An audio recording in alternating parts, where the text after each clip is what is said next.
உன்னைய பக்கத்துல உள்ள தண்ணியை போட்டு படுத்து கிடக்குறாங்க. நான் சிலமா வந்து என்ன பண்றது? மணியாக்குற பூசாரி ஒழுங்கு ஆக்கணும். அவன் மணியை கையில ஒழிச்சுட்டு மணி வந்துட்டானா மையாவலான்னு மணியில நாக்கும் இல்லை. நாக்கு போடுவாங்க போட மாட்டேங்கிறேன். நாக்கு போட்டாலும் மணியில சத்தம் வரும். இவனை பெருமணி பிடிச்சிட்டு ஆட்டினா அப்படி சத்தம் வரும்.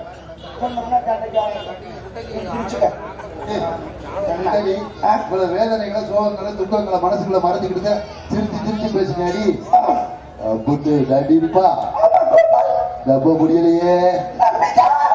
அம்மா சரோஜாதேவி உன் கஷ்டம் என்னன்னு எனக்கு தெரியுது. நானும் அக்கா தம்பியோட பிறந்தவன். அதனாலதான் உங்களுக்கு அது தெரியும். ஒரு காதை அரிச்சா கோழி அரை வச்சு சொல்லிடலாம்.